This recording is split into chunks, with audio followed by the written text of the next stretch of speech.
Porque las palabras vuelan, vuelan en libertad, en esa libertad infinita de la palabra en el foro libre de esta televisión 8 de Jerez. Palabra perfecta, idónea para hacerles llegar a ustedes, para transmitirles que este sueño es posible, la celebración del 5º centenario de la primera vuelta al mundo. Y porque así queremos mostrarle aquí, en esta televisión de Jerez, lo que hacemos. Por eso esta Fundación Puerta de América en 8 Televisión de Jerez, y precisamente para la divulgación. Por eso, les digo, pasan por aquí cada semana escritores, catedráticos, historiadores, abogados, músicos, cantantes, pensadores, artistas, políticos, artesanos, marinos, marineros, deportistas, pregoneros. Y siempre, siempre al fondo algún poeta, que nunca debiera faltar ningún poeta.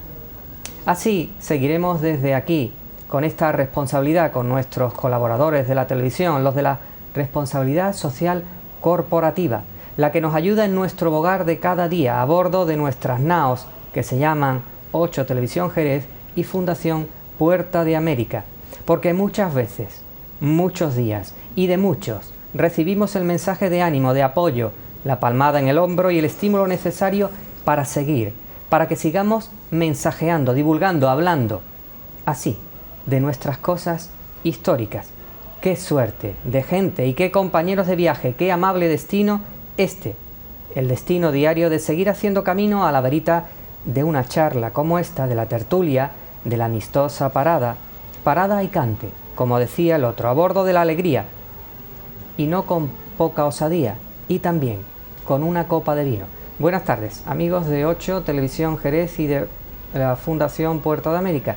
Le vamos a seguir hablando de todo un poco, también de ese antiguo comercio e industria de Jerez. Y para eso tenemos una vez más a un amigo nuestro que es investigador, ustedes lo conocen, y se llama Rafael Montaño. Rafael, muy bienvenido a 8 Televisión. Gracias, Eduardo, nuevamente por invitarme y agradecido de estar aquí. Fíjate, cuando estamos hablando de los antiguos comercios de Jerez, de esa representación, cómo se documentaban las facturas, de los precios antiguos, ¿cómo te ha llevado a ti, iba a decir la vida, tu día a día, cómo te ha llevado a estudiar estas cosas del siglo XIX?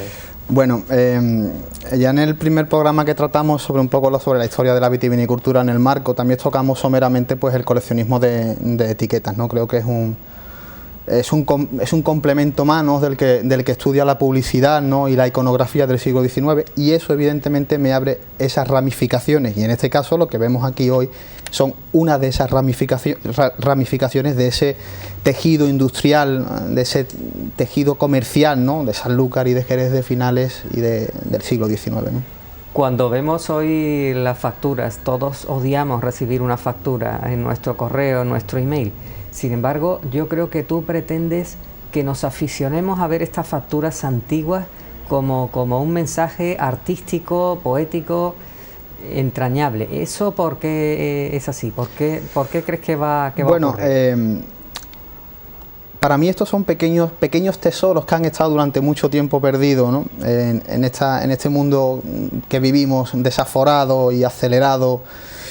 Entonces, cuando buscamos ese romanticismo, ¿no?, porque, por ejemplo, yo que soy amante del papel antiguo y soy enamorado del siglo XIX, cuando tengo en mis manos estos trozos de historia, estos pequeños retazos, ¿no?, históricos de centurias pasadas, pues me evoca ese romanticismo, ¿no?, tiempos pasados, ¿no? Además, creo que se hacía con mucho cariño, ¿no?, y todo este material que hemos estado enseñando se hace con un cariño muy especial. Permíteme que como estás hablando de que te gusta, te apasiona el papel antiguo, antes de empezar a mostrar esta documentación, ¿dónde consigues tú este papel antiguo?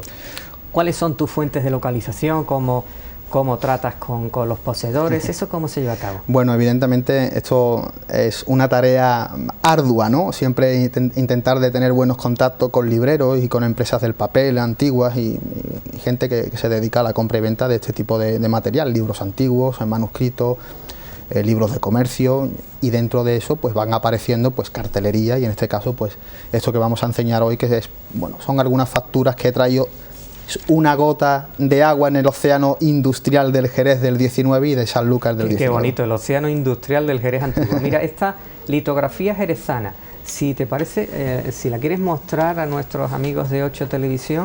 Bueno, pues aquí estamos viendo una de las piezas, ¿no?, que hemos traído hoy. Es una factura de la famosa litografía jerezana.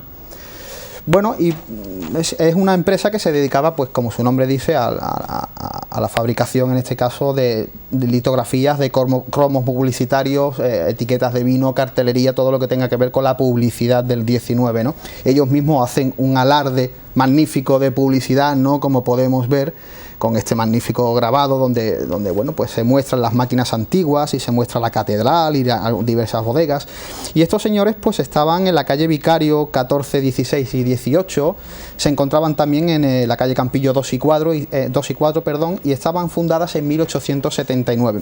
En este caso es una factura de febrero de 1902 donde bueno, pues se habla de temas comerciales con el señor Gutiérrez Hermanos, que era una importante... ¿Y el concepto y el precio, que sería importante determinarlo? Bueno, muy señores nuestros, con referencia a la indicación que en su nombre nos ha hecho el señor Patao acerca de los precios, que por los collarines fondo oro y fondo plata y el barnizado de las etiquetas les cargamos el número factura número 3189. Tenemos el gusto de manifestarles que no hemos ocupado del asunto y que nos resulta del todo punto imposible hacer bajar alguno de los precios fijados. O sea, que no acepta la negociación para nada. Hacen un trabajo magnífico. Estos señores es importante porque parte de ese etiquetado que se conserva viene abajo firmado por estos señores. Le vamos a pedir a nuestros compañeros de realización que podamos pinchar en imagen esas facturas, y tú vas a tener la oportunidad, si te parece bien, de ilustrar a nuestros televidentes de qué protocolo han tenido las facturas, de cómo se han ido realizando, de por qué algunas te impresionan más que otras. En realidad, ¿cómo te llaman la atención unas u otras? Bueno, sobre todo porque nada más que hay que ver este tipo de documentación, que es algo bastante desconocido en el coleccionismo, ¿no? Yo como aficionado a la historia y aficionado a la divulgación de la cultura vinatera e industrial del 19, esto para mí es material de primera mano para la elaboración de mis trabajos históricos y de mis divulgaciones Porque ¿en qué medida tú crees que la historia de Jerez, estamos hablando aquí de historia de Jerez, porque estás analizando los documentos mercantiles del 19 en Jerez de la Frontera, ¿en qué manera estos documentos mercantiles están reconstruyendo una historia de Jerez desconocida, Rafael? Mira, hoy día yo pienso que con esta velocidad con la que andamos continuamente... Aquí la tienes, Rafael, sí, sigue por favor. Bueno, pues con esta manera tan pronta de que llevamos estos estrés continuos y diarios, pues quizás o sea, intentar saber cuánto valía, pues, no sé, un candado o una llave, o cuánto valía que fuera un fontanero a tu casa a arreglarte un tubo o cualquier historia, bueno, pues no tiene ningún valor. Pero cuando nos acercamos a estas facturas y vemos estos membretes también decorados, esa letra de caligrafía impecable con pluma, y vemos los precios del material, cómo se vendía la publicidad, cómo nos vendía el producto, yo creo que ya no es solo intentar saber qué precios tenía la alimentación en el siglo XIX, o qué precios tenía los tejidos en el siglo XIX, un sombrero de copa, o un traje para una dama de fiesta de noche, o una celebración en un hotel famoso, un vino, una exportación, un carruaje de alquiler. Todas estas cosas yo creo que es importante conocer, ¿no?, porque se forma y se van tramando ese tejido comercial de cualquier ciudad, ¿no? ¿Y de qué manera tu labor te está haciendo entrar en contacto con historiadores jerezanos, o de la provincia, o del puerto de Santa María, o de Sanlúcar, y qué sinergias se van cogiendo al investigar documentos? Bueno, esto es un mundo enorme. Ya la primera vez que estuve yo aquí, además me las he escuchado quizás hablar alguna que otra vez, yo siempre digo que esto es un gran puzzle, y vuelvo quizás a ser un poco repetitivo, pero es verdad, es un puzzle que engloba bueno, toda esa publicidad incipiente del siglo XIX, que viene siempre de la mano de ese comercio vinatero tan importante que sufrió el Marco. Por supuesto que conoce gente interesante, conocemos a mucha gente interesante, y cuando en nuestras reuniones pues hay historiadores y hay gente que se dedica también a este mundo, que se dedican a la historiografía y a la divulgación de los vinos de Jerez, y hay gente muy interesante que hacen trabajos muy bonitos. Y en cuanto a los precios, ¿qué documentación histórica se saca con los precios? Bueno, a mí me estaba leyendo muy bien el libro donde yo llevo trabajando, llevo unos 3 años con él, que es se llama Pequeños negocios de antaño, una referencia a los negocios en Sanlúcar de Barrameda en el último tercio del siglo XIX. Evidentemente para mí es la llave a ese trabajo, porque estamos tratando cuántas empresas de sombrereros hay, cuántos hojalateros, cuánta gente se dedica a la fabricación de jabones, cuántas bodegas, cuántas destilerías de alcohol. Cuando hablamos de ese incipiente, ese incipiente comercio, en este caso en Sanlúcar, pues ya no solo tenemos al constructor de carruajes, sino que podemos disponer de esa factura que nos está diciendo cuánto vale pues el material con el que se construye ese carro y cuánto vale, por ejemplo, una calesa de alquiler para ir a los manantiales de las aguas de las piletas, o cuánto vale esa carreta para ir, por ejemplo, al puerto de Santa María. Sí. Son datos para mí muy significativos y creo que es una lectura muy agradable para cualquiera que ¿Esto se va a traducir, se va a reflejar en un libro tuyo próximo? Sí, ese es el trabajo que, como te comento, estoy haciendo, que es esa, digamos, hacer un recorrido industrial y comercial por las Sanlúcar de finales del 19, y ahí no voy a hablar de números, ni de cifras, ni de... No tiene nada que ver con lo que a priori podría hacer. No quiero saber si uno ganaba más o ganaba menos, o si no. Vamos a tratar la publicidad, la efeméride, la brillantez con la que se vendía el producto, qué servicios me estás dando, qué servicios necesito. ¿Cuánto vale lo más simple, lo que hoy día ya nos parece, nadie se... ridículo, pues quiero indagar en cuánto vale cualquier producto de los de hoy día. Y ahora quiero que indagues en tu filosofía de las cosas. Lo que para determinadas personas o empresas es material de basura, se ha tirado mucha documentación de esto, como para ciertas personas es oro molido, es un hallazgo. Sí. ¿Cómo se entiende que para alguien sea basura y para otros un tesoro? Eso, desde tu punto de vista de estudioso, de investigador, ¿cómo lo articulas? Mira, para mí es una satisfacción enorme, o sea, encontrar estos pedacitos de historia, y entiendo perfectamente al que lo pueda catalogar como algo ridículo, pero yo creo que esto forma parte de nuestra vida. Esto nos deja una impronta, nos deja una referencia, nos marca, y evidentemente nos marca porque trabajamos sobre ellos. Es algo que se editó. Cualquier factura de las que tenemos encima de la mesa pueden estar editadas en 1850, 1860, 1870, está perdido en el tiempo, nadie se acuerda de ese negocio, nadie sabe quién es ese famoso constructor de carros que dispuso una calesa para que su majestad fuera a ver un espectáculo de teatro en cualquier teatro de Jerez. Pues cuando tú recuperas esa historia y lees esa documentación, te hace sentir vivo, ¿no? Te hace retroceder a esos tiempos, ¿no? Que parece que han quedado tan lejanos. Y que la tradición, ¿no? Ha tenido sentido, ¿no? Que por ha llegado a alguien y le vuelves que la ha recuperado. Le das vida y sobre todo mostrar eso. Pues mira, como no estamos haciendo publicidad, ¿qué nombre ahora de estas facturas antiguas que manejas, qué nombre es el que más se te viene a la cabeza ahora mismo? Bueno, ¿qué marca comercial antigua? Mira, entre las muchísimas bodegas que podemos haber, y es un tema al que recurro porque me gusta mucho, me voy a quedar con una factura que a principio esos membretes no son tan rimbombantes y quizás la estructura en sí de la pieza no es de las mejores, pero me causó una grata sensación, y es esta que quizás está aquí, que es una pequeña factura del señor Francisco Jiménez, ¿vale? La enseño para que la veáis, aunque ha salido en las fotos antes. Este señor tenía una empresa que se dedicaba a la venta de material deportivo, gran surtido de armas de fuego y efectos de caza de todas clases, y también tocaba tema de deporte. Se llamaba Sport Jerezano, estaba en la calle Larga 21. Bueno, lo de menos es lo que pone en la factura. En este caso se vende una escopeta de pistón a 20 pesetas, que ya es un dinero en 1901. ¿Pero tú crees que sería quizás quien primero habla de deporte en Jerez de la Frontera? Exactamente, a lo que me quiero referir es que cuando yo cojo este pequeño retazo, este pequeño papel amarillento que es algo frágil, algo del siglo, ¿no? de 1901, fíjate si ha llovido. yo me pongo a pensar y puede ser una de las primeras quizás empresas situadas en esta comarca en la venta de deportes, de material deportivo. En este caso se especifica armas de fuego, pero puede ser algo de tema deportivo, porque Jerez ha tenido una importancia histórica con el deporte increíble. ¿Por qué? Porque gran parte de su comercialización industrial ha sido el vino.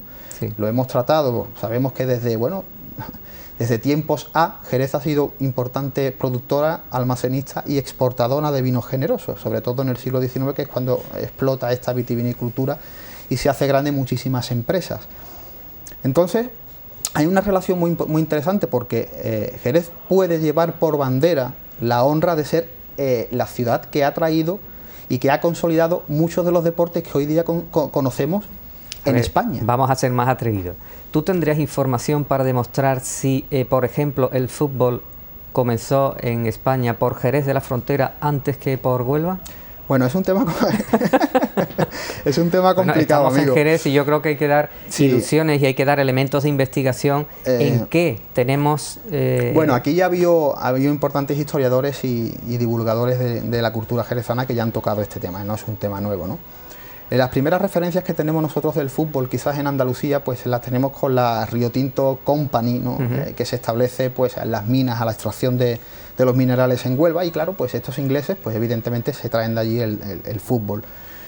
Allí pues se empiezan a jugar esos primeros partidos de fútbol, pero las primeras notificaciones que tenemos, según los historiadores que han estudiado el deporte rey, es en 1873. Hasta ahí todo de acuerdo. Pero cuando se saca a la luz un trocito de periódico que viene en el diario El Progreso, el 1 de noviembre de 1870, 3 años antes de que se supiera esas primeras noticias deportivas del fútbol en Río Tinto. En el periódico El Progreso, el 1 de noviembre de 1870, se encuentra un pequeño recorte. No recuerdo quién ha sido el que lo encontró en su momento, pero es muy significativo porque se anuncia por la mañana una partida de cricket cerca del hipódromo, que se jugará a las 12 en punto de la mañana, y en la segunda referencia se dice: y por la tarde se jugará un partido a porrazos de fútbol, o los aficionados podrán disfrutar de un partido a porrazos de fútbol. Estamos hablando de que 3 años antes de esa primera documentación ya en Jerez aparece ese retazo periodístico de fútbol en Jerez, y no es tan extraño cuando las grandes firmas, importantes firmas vinateras se establecen en Jerez al comercio del vino, como, bueno, en este caso el señor Robert Blythe Vías, cuando se asocia con Manuel María González para esa famosa bodega de González Villa, que se establece con Robert Blythe Vías en los años 60 del siglo XIX. Y ya existían otras importantes bodegas como, bueno, Wilson Water, William Humber y otra serie de ingleses que están establecidos aquí al comercio del vino y que evidentemente pueden traer ese deporte para practicarlo aquí. Hay referencias de esos partidos jugados entre viñas, ¿no? Entre las casas de lagares y viñas se está jugando al fútbol ya en el siglo XIX. La autoría, bueno, eso le toca... Vamos a ir dentro de poco a nuestras recomendaciones en 8 Televisión, pero antes, ¿qué importancia le das a los archivos privados en los que estás estudiando? ¿Qué documentación estás sacando de ellos, y en concreto el de la Fundación González Vías? Bueno, en principio en González Vías he estado varias veces hablando, bueno, con su archivero, el señor Jesús Duarte, que están haciendo una labor magnífica. Creo que tienen uno de los mejores archivos, además familiares y bien organizados, para cualquier amante de la vitivinicultura, y he estado allí varias veces, sobre todo visitando los archivos de mano de mi amigo Francisco Odero. Y bueno, pues he conocido la bodega de cerca, he conocido esos archivos, y hay documentación muy interesante porque, bueno, los señores de González Vías en 1908 adquiere bodegas en Sanlúcar, por ejemplo las antiguas bodegas de Viuda de Manjón, en este caso de Regla Manjón, y tienen una documentación muy interesante sobre esta señora, esta dama vinatera de principios del siglo XX, y sería muy interesante pues echarle un vistacito a esa documentación. También me interesa mucho los comienzos de la bodega, ¿no? Cuando el sanluqueño Manuel María se asocia con Juan Bautista Dubós en 1835, Juan Bautista Dubós, López de Haro, otro sanluqueño importante en la transformación, ¿no?, de esta importante entidad, pues me evoca, ¿no? Me está llamando, ese archivo me está llamando a intentar Bueno, vamos a llamar a nuestros amigos a que vean estas recomendaciones. Cuando estamos hablando de cosas antiguas, de documentación y de historia antigua de Jerez de la Frontera, y es con Rafael Montaño, ustedes están viendo que es una verdadera satisfacción. Vamos a nuestras recomendaciones y volvemos a Puerto América dentro de un momentito. Hasta ahora, amigos.